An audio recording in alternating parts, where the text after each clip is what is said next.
안녕하십니까, 노선호입니다. 8월 16일 월요일입니다. 월요일이지만 오늘은 휴일이죠.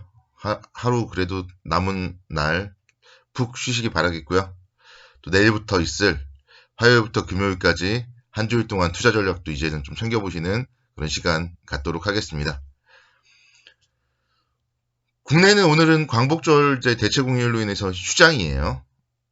그런 가운데서 중국에서는 오늘 7월 소매 판매 발표가 있습니다. 그래서 뭐 좀 여력이 되신다면은 중국의 지표 발표 어떻게 되는지 살펴보는 것도 필요하지 않을까 생각이 됩니다.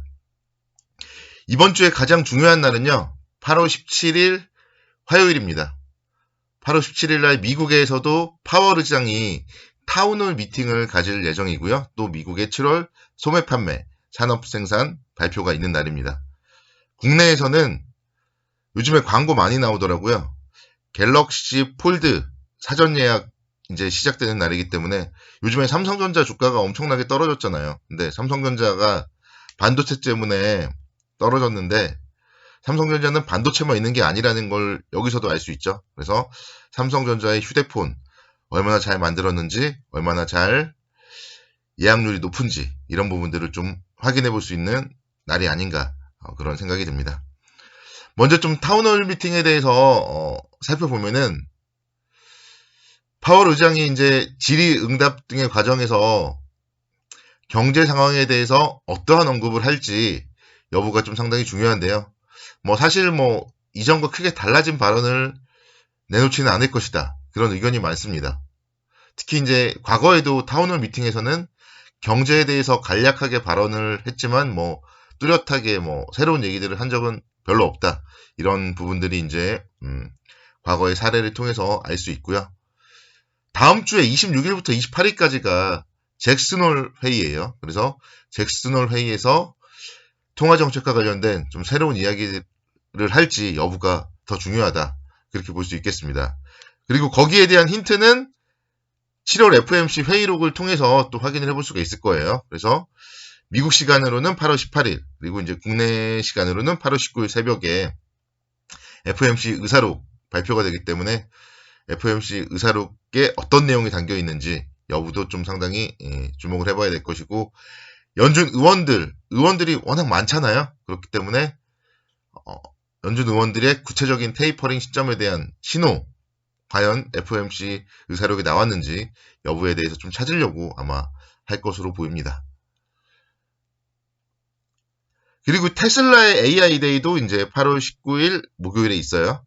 이전에 지난주에 제가 이제 설명을 드렸을 때 지난주는 좀 별 볼 일은 없을 것 같지만 테슬라 AI 데이를 앞두고 관련주들 좀 저가 매수할 수 있는 한 주를 보내자 그렇게 이제 설명을 드렸었는데, 그래서 자동차 부품주라던가 2차 전지 관련주들은 그래도 지난주에 좀 가장 선방한 섹터가 아니었나 그렇게 말씀드릴 수 있겠고, 이번 주에도 역시 테슬라 AI 데이가 있기 때문에 자동차 부품주 그리고 2차 전지 관련주들에 대해서는 지속적으로 좀 관심 있게 체크를 해봐야 된다. 그렇게 설명을 드릴 수 있겠습니다. 지난주에 국내 이제 옵션 만기일 영향 등으로 목요일 날까지 계속 힘들었고요. 금요일 날 충격의 좀 하락 나왔었죠. 미국에서도 8월 20일 금요일 날 옵션 만기일이 있습니다. 만기일은 정말 아무도 모르는 날이에요. 그리고 이제 미국 시장 같은 경우도 지금 연일 지금 신고가를 내면서 상승을 하고 있기 때문에 옵션 만기일이 있다는 점도 살짝 좀 주의해야 될 포인트가 아닌가 그렇게 생각이 듭니다. 국내 2분기 실적 발표는요, 8월 17일 화요일 날 마무리가 됩니다. 카카오뱅크, 그리고 SM이라던가 JIP, 엔터 관련주들의 실적 발표를 끝으로 국내 2분기 실적 발표가 마무리돼요. 그렇게 될 경우에는 이제 여러분들 각자 본인이 보유하고 있는 기업들에 대해서 실적을 다 확인해 볼 수가 있을 거예요. 뭐 실적 발표를 안 하면 안 되니까요. 뭐 아무리 중소형주라 하더라도 실적 발표가 8월 17일 화요일까지는 마무리가 될 겁니다.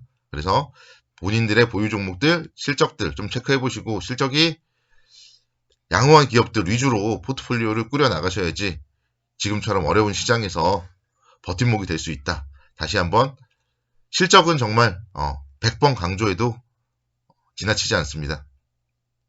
실적 중요하다. 다시 한번 말씀을 드리고요. 이번 주 국내 주시장은요, 이건 정말 이루어져야 됩니다. 3150포인트. 지난주 금요일날 저점이 3146포인트였으니까 3146포인트. 반드시 지지가 나와줘야 돼요. 박스권의 움직임이 전망이 되는데 박스권의 하단이 3150포인트여야지 3150과 3300포인트 정도에서 박스권 움직임 이어진다. 그렇게 좀 말씀드릴 수가 있는 거고, 그 금요일에 저점마저도 깨버린다면은 박스권 하단이 어디까지 떨어질지를 모르는 거예요. 그래서 큰 박스권이 돼버리면은 우리 투자자 여러분들 조금 더 힘들어질 수가 있기 때문에 정말 이번 주에는 3150포인트가 지지가 돼야 될 것 같아요. 그래서 종교가 있으신 분들은 정말 어제도 뭐 기도하셨겠지만 기도하셔야 돼요. 기도. 지금은 기도 매매가 필요한 그런 날인 것 같습니다. 여기서 더 떨어지면은 우리 모두가 큰일 나고 모두가 힘들어요. 또 그렇다 하더라도 이제 또 대응을 해야 되는 그런 시점이고요. 그래서 그렇기 때문에 3150포인트는 좀 반드시 지지가 돼야 된다. 이렇게 이제 말씀을 드리도록 하겠습니다. 어제도 뭐 잠깐 좀 뭐 설명을 드렸었는데, 그제 잠깐 제가 뭐 설명을 드렸었는데, 환율이라던가 이런 부분들이 상승을 한다고 마냥 계속 상승을 하지는 않거든요. 그래서 조금 안정을 좀 찾아주면서 기술적 반등이라도 좀 나와줘야 되지 않을까, 그런 생각을 가져봐요.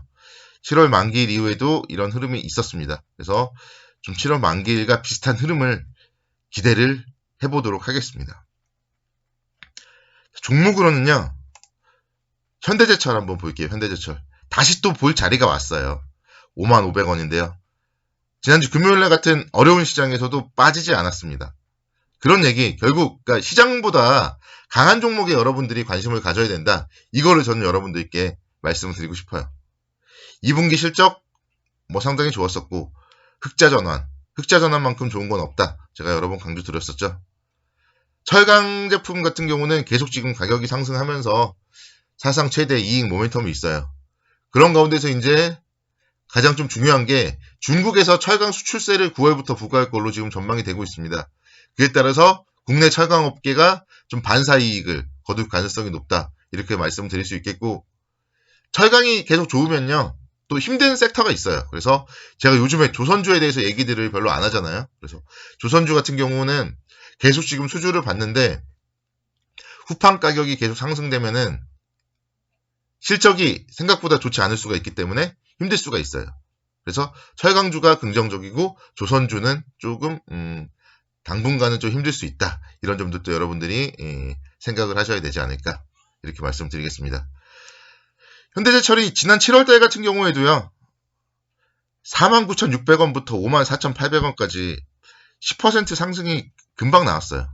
그래서 지금 자리에서 만약에 시장이 여기서 예상대로 좀 상승을 해준다면 55,500원 정도부터 한 10% 정도 상승은 금방 나오지 않을까, 좀 그런 생각에서 오늘 좀 다시 한번 관심 있게 지켜보자, 이렇게 이제 설명을 드리도록 하겠고요. 이런 하방 경직성 보여주는 기업들이 저점을 깬다, 이럴 경우에는 또 시장이 정말 안 좋은 거겠죠. 그래서 최근에 저점 라인들 49,000원 정도 이탈할 때 좀 짧게 손절가가 그러면 한 3%밖에 안 돼요. 그래서 손절가 3% 정도 잡고 접근하기는 뭐 괜찮지 않나, 그런 생각이 듭니다. 두 번째로는 금융지주 세트 한번 볼게요. 하나금융지주, 뭐 우리금융지주도 마찬가지입니다. 다 괜찮아요. 지난주 금요일날 같은 경우에 그래도 양호했고 추세가 살아있어요. 아직도 2분기 실적 상당히 좋았었고 외국인들의 수급 긍정적입니다. 5일 동안 외국인들이 순매수를 했어요. 그리고 배당 수익률, 중간 배당도 했죠. 그만큼 배당 수익률이라든가 이런 부분들도 상당히 안정적인 기업이 하나금융지주다, 이렇게 말씀드릴 수 있겠습니다. 추세가 아직 살아있기 때문에 긍정적이라고 말씀드릴 수 있겠고, 이 41,800원대 7월달에 바닥권이었던 가격대만 지켜준다면은 뭐 충분히 긍정적으로 볼 수 있을 것이고요. 5만원대는 봐야 되지 않을까, 뭐 그런 생각 가져봅니다. 그래서 역시 한 10% 이상 충분히 수익률을 거둘 수 있는 종목이 하나금융지주다. 금융지주사 계속적으로 관심 있게 지켜보셔야 됩니다. 8월달에 어쩌면 국내 금통위에서 금리 인상을 할 수도 있어요. 그래서 금리 인상 수혜주 금융지주사에 대해서 꾸준하게 관심 있게 지켜보셔야 된다. 오늘 마무리 이렇게 짓도록 하겠습니다. 내일도 성공